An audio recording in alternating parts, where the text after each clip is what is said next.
नमस्कार दोस्तों। Modern history के सबसे महत्वपूर्ण टॉपिकों में से एक आज का टॉपिक है बंगाल का गवर्नर जनरल। बंगाल का गवर्नर समाप्त हो चुका था, आज देखेंगे बंगाल का गवर्नर जनरल। गुप्त समिति की सिफारिश पर 1773 का रेगुलेटिंग एक्ट पास किया जाता है और इस रेगुलेटिंग एक्ट के अधीन बंगाल के गवर्नर को बंगाल का गवर्नर जनरल बना दिया जाता है। ठीक है। और साथ ही साथ वो कलकत्ता, मद्रास और बम्बई की प्रेसिडेंसी को एक में मिलाकर के बंगाल की प्रेसिडेंसी बना दिया जाता है और सभी प्रकार की सैनिक और सिविल शक्तियां गवर्नर जनरल के अधीन कर दी जाती हैं। ठीक है। तो प्रश्न पूछा है किस समिति की सिफारिश पे 1773 का रेगुलेटिंग एक्ट पास होता है? तो गुप्त समिति की सिफारिश पे यह प्रश्न पूछा है बीपीएससी 1994 में। और किस रेगुलेटिंग एक्ट के द्वारा कलकत्ता, मद्रास और बंबई प्रेसिडेंसी को एक में शामिल कर लिया जाता है? यह प्रश्न पूछा है उत्तर प्रदेश पीसीएस 2004 में। ठीक है। बंगाल का प्रथम गवर्नर जनरल वारेन हेस्टिंग, इसका कार्यकाल है 1774 से 1785 तक। याद रखिएगा, यही बंगाल का प्रथम गवर्नर जनरल और अंतिम गवर्नर था। बंगाल का अंतिम गवर्नर और प्रथम गवर्नर जनरल वारेन हेस्टिंग था। ठीक है। बंगाल का प्रथम गवर्नर जनरल कौन था? तो वारेन हेस्टिंग। यह पूछा उत्तर प्रदेश 1990 में। ठीक है। कोषागार को इसने मुर्शिदाबाद से कलकत्ता स्थानांतरित कर दिया था। यह प्रश्न पूछा यूपीएससी आईएएस की परीक्षा में 2006 में। भूमि सुधार, न्यायिक सुधार और राजस्व बोर्ड की स्थापना इन्होंने ही किया था। बनारस की संधि किसने की थी? तो इन्हीं के कार्यकाल में हुआ था। यह प्रश्न पूछा है उत्तर प्रदेश आरओ की एग्जाम 2021 में। एशियाटिक सोसाइटी ऑफ बंगाल की स्थापना इसने ही किया था, यानी कि इसके ही शासनकाल में हुआ था। यह प्रश्न पूछा उत्तर प्रदेश पीसीएस 2014 में, एमपी पीसीएस 2000 में। नंद कुमार पर मुकदमा और अंततः इनको फांसी इसने ही दिलवाया था। बहुत ही घृणित और निंदनीय कार्य है। प्रथम गवर्नर जनरल जिस पर महाभियोग लगा यही है। किस गवर्नर जनरल पे महाभियोग लगा था? तो वारेन हेस्टिंग पे ही लगा था। यह प्रश्न पूछा है एमपी पीसीएस 1991 में, 92 में, 2006 में।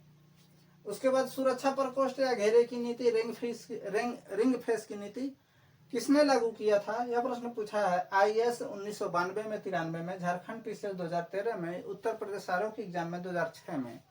थोड़ी सी चर्चा कर लेते हैं नंद कुमार के विषय में। यह बंगाली ब्राह्मण थे। इन्होंने वारेन हेस्टिंग पे आरोप लगाया था कि मीर जाफर की विधवा मुन्नी, जिसका नाम मुन्नी था, उससे 3 लाख रुपया लेकर के वहां के जो नवाब थे उनकी संरक्षिका बनाया है। तो बंगाल के जो एक व्यापारी थे मोहन नाम से, मोहनदास नाम था, मोहन प्रसाद नाम था, उन्होंने नंद कुमार पे फर्जी मुकदमा दायर किया और 1773 के रेगुलेटिंग एक्ट के द्वारा ही सुप्रीम कोर्ट की स्थापना की गई थी और उसके प्रथम मुख्य न्यायाधीश एलिजा इम्पे थे, जो कि वारेन हेस्टिंग के बहुत ही करीबी मित्र थे। तो वारेन हेस्टिंग के करीबी मित्र होने के नाते नंद कुमार पे फर्जी मुकदमा, जालसाजी का मुकदमा था, उस पे फांसी की सजा सुनाई गई थी और अंततः इनको फांसी दे दिया गया था। बहुत ही निंदनीय काम था इनका, बहुत ही नालायक किस्म के आदमी थे। तो इस तरह से आगे देखेंगे कार्नवालिस। लॉर्ड कार्नवालिस को देखने से पहले छोटी छोटी बातें हम वारेन हेस्टिंग के विषय में जान लेते हैं।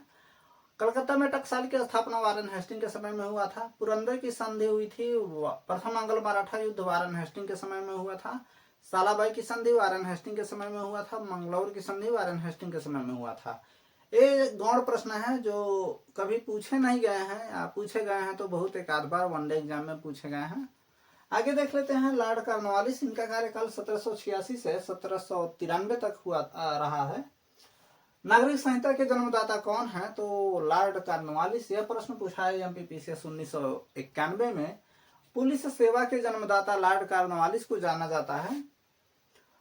सिविल सेवा के जनक कौन रहे हैं? तो लॉर्ड कार्नवालिस। यह प्रश्न पूछा है उत्तर प्रदेश पीसीएस 1993 में, 2010 में। इनके द्वारा सभी कानूनों को संग्रह किया गया, कानून निर्माण भी किए गए और उनको सभी कानूनों को संग्रहित रूप से कार्नवालिस संहिता के रूप में जाना जाता था। भू राजस्व का स्थायी प्रबंधन किसने किया था? तो लॉर्ड कार्नवालिस ने। यह प्रश्न पूछा है एमपी पीसीएस 1992 में, 1997 में। न्यायिक सुधारों में सलाहकार रखे थे किनको रखे थे, तो विलियम जोन्स को इन्होंने रखा था। यह प्रश्न पूछा है उत्तर प्रदेश पीसीएस 2003 में। कंपनी सेवकों के जो भी कार्यकारी और न्यायिक अधिकार थे वो सब पहले एक ही थे, इन्होंने उन सबको अलग अलग किया था। कार्यकारी अधिकार और न्यायिक अधिकार अलग अलग कराए थे। इसी क्रम में लॉर्ड कॉर्नवालिस के अन्य काम देखते हैं। ध्यान दीजिएगा, दास प्रथा का अंत किसने किया था, तो दास प्रथा का अंत लॉर्ड एलनबरो ने किया था 1843 के एक्ट 5 के द्वारा। ठीक है, लेकिन यहाँ पे पूछा है दास प्रथा पे रोक किसने लगाई, तो दास प्रथा पे रोक लॉर्ड कॉर्नवालिस ने लगाया था, लेकिन उसका अंत नहीं किया था। 1789 में इन्होंने दासों के आयात निर्यात पे प्रतिबंध लगा दिया था, लेकिन पूरी तरह से बंद नहीं किया था। वह बंद किया था लॉर्ड एलनबरो ने, जो भारत के गवर्नर जनरल में पढ़ेंगे। ठीक है, यह प्रश्न काफी इंपॉर्टेंट है। अगला प्रश्न है अस्थायी बंदोबस्त। अस्थायी बंदोबस्त के वजह से जो भूमि का स्वामित्व है वो जमींदारों के पास चला जाता है। यह प्रश्न पूछा है अस्थायी बंदोबस्त किसके समय में लागू होता है, तो लॉर्ड कॉर्नवालिस के समय में, और इसके वजह से भूमि का स्वामित्व जमींदारों के हाथ में चला जाता है। यह प्रश्न पूछा है उत्तर प्रदेश पीसीएस 1996 में, लोअर पीसीएस 1998 में, 2008 में, एमपी पीसीएस 1997 में, आरएएस 1995 में, छत्तीसगढ़ पीसीएस 2006 में। आईएएस की परीक्षा 1992 में पूछ दिया था अस्थायी बंदोबस्त किसके साथ किया गया था, तो वह जमींदारों के साथ किया गया था। अस्थायी बंदोबस्त को इस्तमरारी व्यवस्था के नाम से भी जानते हैं। कभी कभी दोनों नामों में से किसी एक नाम से पूछ देता है, तो आप कंफ्यूज मत होइएगा। ठीक है, एकमात्र गवर्नर जनरल जिसकी समाधि गाजीपुर में है वह कौन है, तो लॉर्ड कॉर्नवालिस है। 1805 में इसकी मृत्यु हो जाती है और गाजीपुर में, उत्तर प्रदेश के गाजीपुर में इसकी समाधि बना दी जाती है। तो कौन गवर्नर जनरल है जिसकी समाधि गाजीपुर में है, यह प्रश्न पूछा है उत्तर प्रदेश पीसीएस 1993 में और 2011 में। लॉर्ड कॉर्नवालिस के बाद आते हैं सर जॉन सोर। इनका कार्यकाल है 1793 से 1798 ईस्वी तक।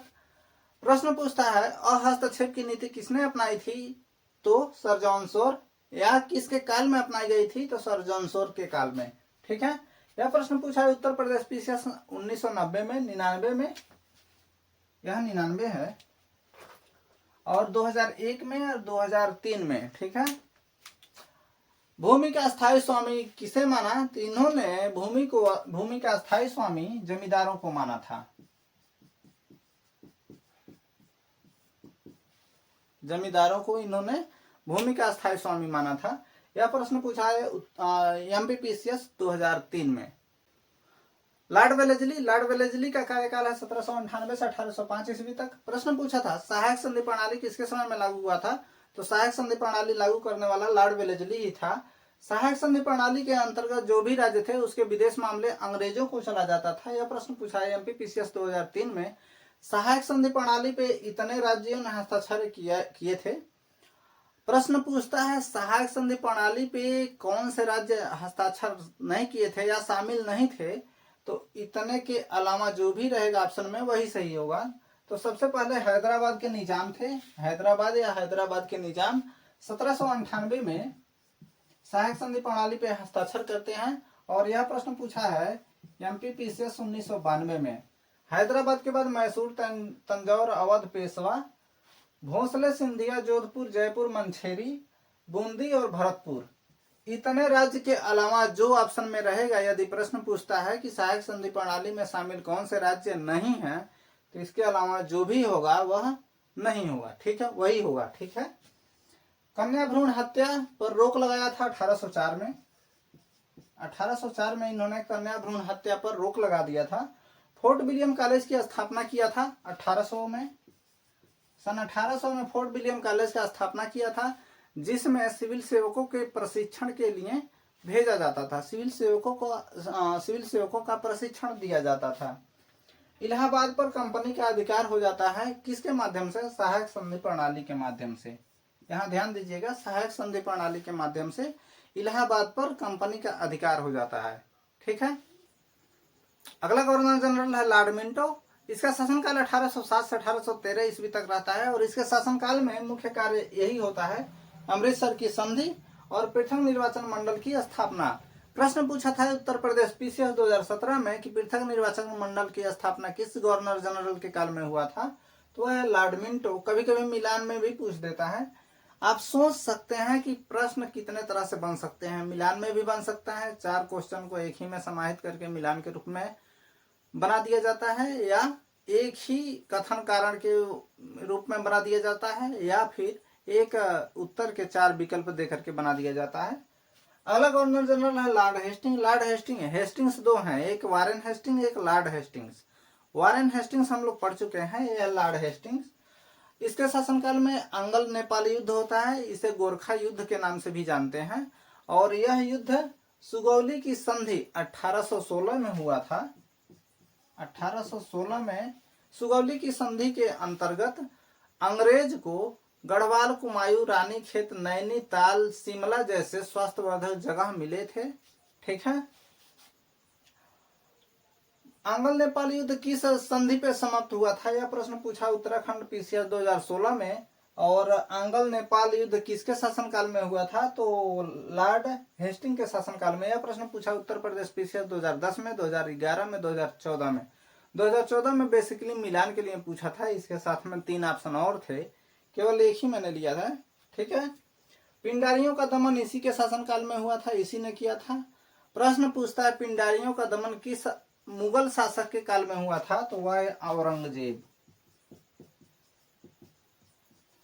औरंगजेब के शासनकाल में पिंडारियों का दमन होता है। पिंडारी कौन थे, बेसिकली समुद्री लुटेरे थे, इनका मराठाओं का मतलब सहयोग भी प्राप्त था। ठीक है। मराठा संघ का अंत इसी ने किया था। यह प्रश्न पूछा है एमपीपीसीएस 1999 में। और तृतीय अंगल मराठा युद्ध किस गवर्नर जनरल के काल में हुआ था, तो लॉर्ड हेस्टिंग के काल में। ठीक है। तो यहाँ पे बंगाल के गवर्नर जनरल समाप्त होते हैं। अगर कोई छूट गया होगा तो उससे संबंधित हमको प्रश्न नहीं मिला है, या उससे संबंधित कोई प्रश्न पूछा नहीं गया होगा, इसीलिए छूट रहा है। ठीक है। बाकी जितने प्रश्न बने हैं लगभग मैंने सारे बंगाल के गवर्नर जनरल में करा दिए हैं। आगे देखेंगे भारत के गवर्नर जनरल और वायसरॉयज। ठीक है। बहुत मेहनत लगता है इस तरह के क्वेश्चन को कंपाइल करने में, और प्रत्येक प्रीवियस एग्जाम के पेपर को ढूंढने में कौन सा क्वेश्चन किस टॉपिक से लिया गया है उसको कंपाइल करने में। इसीलिए मैं बार बार बोलता हूं कि आप मार्केट से कोई भी किताब उठा लीजिए, सबसे ज़्यादा प्रीवियस ईयर क्वेश्चन को आपको यहीं पे मिलेगा। ठीक है। तो चैनल को लाइक करें, शेयर करें, सब्सक्राइब करें। आप शेयर करते हैं तो कुछ बेहतर करने की उम्मीद, हौसला हम लोगों के हमारे अंदर आता है। तो सहयोग बनाए रखें। धन्यवाद।